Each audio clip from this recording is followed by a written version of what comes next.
Le vendredi dernier, dans une vidéo mise en ligne par Le Jalon, le Premier ministre de la transition Choguel Kokala Maïga s'est prononcé sur l'annonce d'un possible accord entre les autorités maliennes et la société russe privée Wagner sans donner plus de précisions sur l'information donnée par terre et qui défraie la chronique. Est-ce qu'il ne faut pas avoir un plan B ? D'autant plus qu'on a vu des pays qu'on a lâchés et qui se sont retrouvés seuls, a indiqué le chef du gouvernement malien. Pour Choguel Kokala Maïga, une réflexion est aujourd'hui en cours au niveau des autorités maliennes sur un possible plan B après l'annonce du retrait des forces françaises du pays. Vous savez, après le changement du 18 août 2020 sinon bien avant, il y a des partenaires qui ont décidé de quitter le Mali pour se replier sur d'autres pays. Il y a des zones qui sont abandonnées et qu'il faut occuper aujourd'hui pour ne pas laisser le vide. Les forces ne suffisent pas. Nous sommes obligés aujourd'hui de nous interroger si de la même façon dont les partenaires ont décidé de quitter certaines localités, et s'ils décident demain de partir, qu'est-ce qu'on va faire ? On est obligé de nous interroger. Est-ce qu'il ne faut pas avoir un plan B ? D'autant plus qu'on a vu des pays qu'on a lâchés et qui se sont retrouvés seuls. C'est cette réflexion qui conduit à débat aujourd'hui, a indiqué le Premier ministre. Il ajoutera que c'est cette réflexion qui conduit à des débats aujourd'hui où les autorités maliennes sont accusées de vouloir changer de stratégie. Le président a dit simplement à la CEDEAO qu'on ne peut plus accepter d'être interdit d'accéder à certaines zones au motif que ce sont des zones d'entraînement d'autres forces partenaires.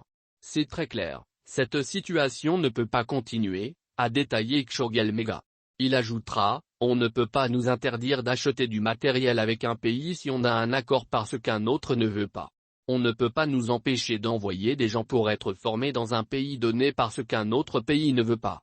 Au départ, rappelle le Premier ministre, l'intervention des forces internationales était justifiée par 3 raisons, lutter contre le terrorisme, aider l'État malien à étendre son autorité et sa souveraineté sur tout le territoire et appliquer les résolutions des Nations Unies. Le terrorisme s'est étendu, l'autorité et la souveraineté de l'État ne sont pas restaurées partout et les résolutions des Nations Unies changent chaque année, a déploré Choguel Kokala Maïga. Au regard de toutes ces situations, il faut qu'on ait la possibilité de regarder vers d'autres horizons, qu'on élargisse les possibilités de coopération pour maîtriser notre défense nationale. Ce n'est pas plus compliqué que ça. Naturellement, tout ce qui est changement est difficile à être accepté, mais il n'y a rien d'autre derrière, a, enfin, laissé entendre le Premier ministre. L'annonce d'un possible accord entre les autorités maliennes et la société russe privée Wagner inquiète la CEDEAO, les autorités françaises et allemandes. La CEDEAO a dénoncé la volonté des autorités de la transition malienne d'engager des compagnons de sécurité privés au Mali. Réunis pour évaluer l'évolution de la transition malienne au Ghana, le jeudi dernier, les chefs d'État de la CEDEAO ont dénoncé fermement la volonté des autorités de la transition d'engager des compagnons de sécurité privés au Mali. La CEDEAO dit être préoccupée par les conséquences certaines sur la détérioration de la situation sécuritaire au Mali et dans l'ensemble de la région. La France et l'Allemagne menacent aussi de retirer leurs militaires engagés dans la lutte contre le terrorisme au Mali si les autorités maliennes passent de tels accords avec le groupe Wagner. Selon Annegret Kramp-Karrenbauer, la ministre allemande de la Défense, la conclusion éventuelle d'un accord entre les putschistes au pouvoir au Mali et la société russe privée Wagner remettrait en cause le mandat de l'armée allemande au Mali.